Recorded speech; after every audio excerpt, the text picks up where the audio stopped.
any statement you make about yourself has to fall within the domain of what your unconscious mind thinks is believable. And when you are feeling rejected and probably unattractive, even if you're very attractive, if you're feeling rejected, you're not feeling attracted enough, saying to yourself, I'm beautiful and I'm going to find great love, when you're actually feeling I won't, is going to just remind you that you don't believe that and make you feel worse. So positive affirmations can make people with low self-esteem feel worse. And the people who they actually help are people with high self-esteem already who don't really need them, is the irony. Health, fitness, mindset, nutrition. Live better and longer. I'm Saad Alam, and let's hone in. What are 3 things people can do to start practicing it immediately in their everyday life? So when I talk about emotional first aid, I refer to the fact that we sustain emotional injuries in life as frequently as we do physical ones, and as adults more so, because we have less scraped knees and things. But we experience rejection, for example, on the regular. We experience failure regularly. We experience loneliness. We experience loss regularly in different the amplitudes. There are a lot of different things that create a wound in kind. Now, does every wound have to be addressed? No. Does every cut have to be addressed? No. If it's small, it'll be fine. But if it's a little bit deep, and you can tell, most of us can look at a cut on their arm and assess whether, I can leave that, it needs a bandage, it might need more than a bandage, let's hail that cab right now, I need to get to the emergency room. We can tell the difference between the depth of the cut and the kind of what we need to intervene. Most of us can't tell that. And so emotional first aid is about being able to assess your wounds, ask yourself what they are, and then treat them. In that book, every chapter is a different wound, but it's divided into what's the wound, what the wound does to you, mentally, emotionally, physically, and otherwise, and what are the treatments that you can apply. And I always give a variety of treatments because you're going to need to try them out and see what speaks to you, what works to you, what made you feel better. They're all science-based. They're all based on studies. But again, so are the over-the-counter medication. Some will work for you better than others. Yep. So that's what emotional first aid is, being aware of when something nagged at you, injured you, you're not getting it out of your mind, you're not moving on that quickly, it's sitting there under the surface, and you actually need to treat it. There's something I want to talk about that you said, which I think is so important. When guys come to us for treatment, right, very often they say, what's the medicine I need to take?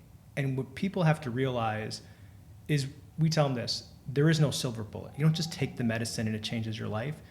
You take the medicine, it gives you some momentum in your life, and you have to take that momentum and harness and do something useful with it. And the way you react to a medication and the way your momentum looks is very different than someone else's.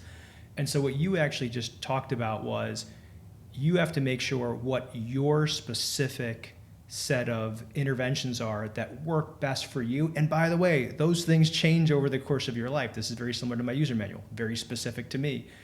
How does someone go about figuring out what are those 3 or 4 things that really are the right things for them? There are 3 or 4 per kind of injury. In other words, there's way more than 3 or 4. But again, just get informed, get educated. If you're feeling something, identify what you're feeling. And if you can, something's really, let's just use rejection because it's such a common thing. People feel rejection today when they're on dating apps and you're swiping and this person didn't get back to you, or that you feel rejected, or you had a text with them and now they're not responding. It feels like a rejection. Certainly if you went on the date and they're not interested in having another one, it stings, it hurts. If you're on a dating app, that's going to happen to you a lot. And if you're dating, that's going to happen a lot. Some of them you can be like, it'll sting, I'll get over it. You don't need to do anything. Just accept the fact that this is going to sting for a few hours. It'll sully my mood for a bit, but then I'll get over it. Some of them really kind of stick with you sometimes. And the question is, why that person stuck with you? And you can do some thinking there. But then if it did stick with you, and you know it stuck with you because then people will say to me and they will think things like, I want to get off the dating apps for a little bit. Yep. Yep, how come? Your goal is to meet someone. How does it help you? I.e., there's a wound there. You got rejected, disappointed, hurt in a way that is sticking, so now you're like, I'm going to retreat from the thing that I want. That's a wound. And you can treat that wound. Just as an example, one of the best ways to treat that wound is that when we get rejected, we tend to focus almost exclusively on all our shortcomings in our effort to understand why that happened. Well, why weren't they interested?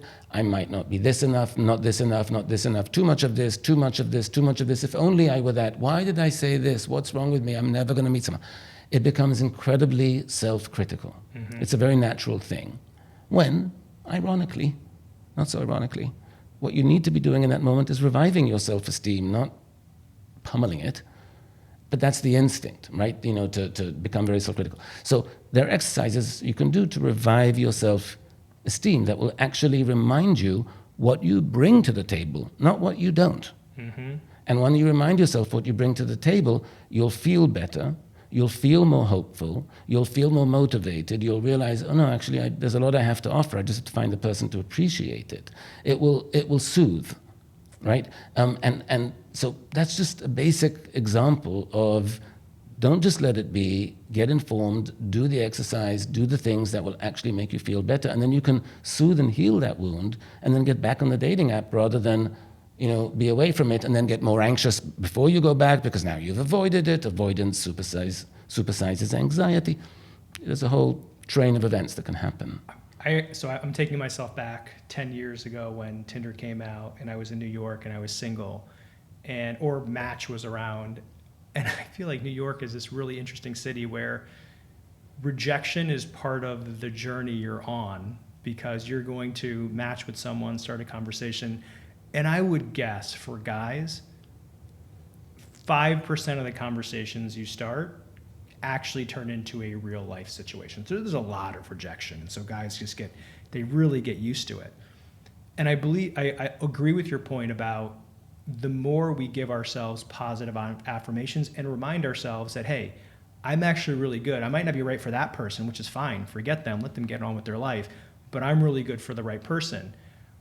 One of the things I've heard you say, though, is if you have low self-esteem and if you give yourself affirmations, maybe they're real or maybe they're not real, it could actually have the opposite effect. And where is the line with that?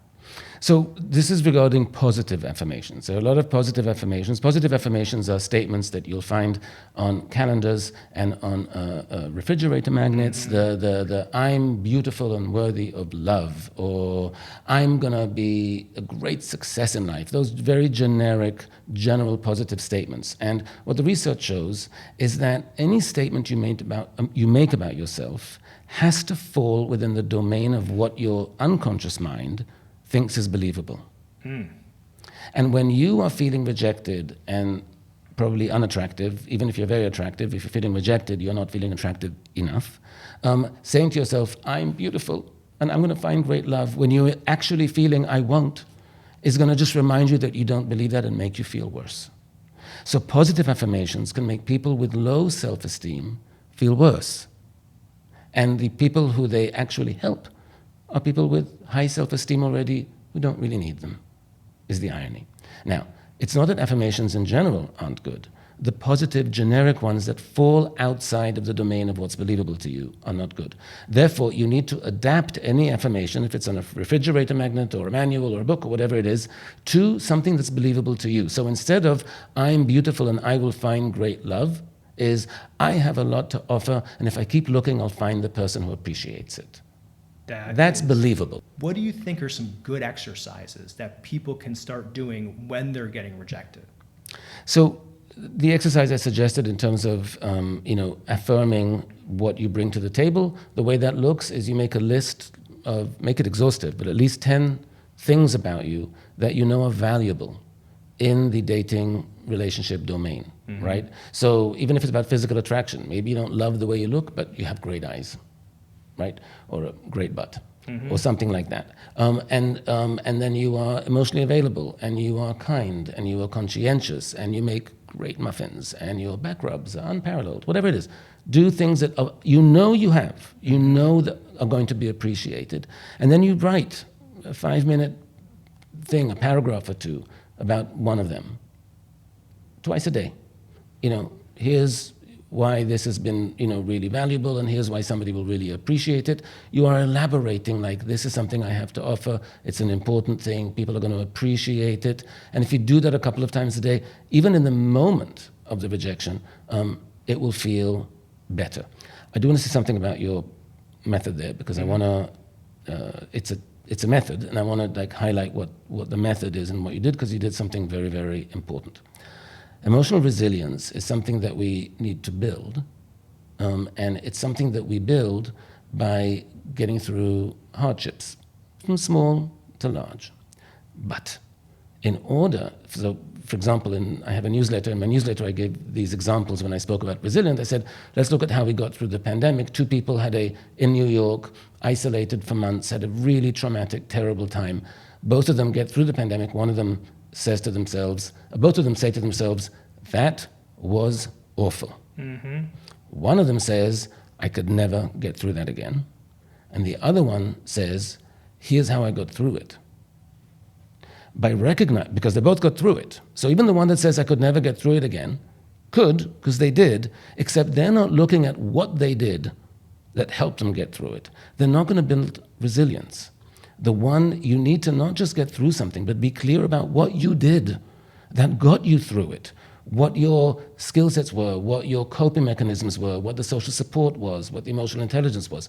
Every time you got no's when you were trying to raise money, and every time you had success, you were saying, aha, I can do this. I just keep trying. I mean, you were being very intentional or not, but you were very intentionally saying to yourself, this is how I get through it. I keep trying. I don't give up. You're very clear. And so when somebody says you can't do this, it's not just that you say, yes, I can, but if I asked you in that moment, give me 5 reasons you think you can, you could, because you've thought about them. That's how resilience gets built. You actually have to be thoughtful about successes as much as about failures. And you have to be thoughtful about failures because you have to know what helps you get through them. That's what builds resilience. When you're in touch more with, hard things happen, here's how I typically tend to respond when they do. Those are great skill sets to have. It makes you feel more resilient, makes you be more resilient.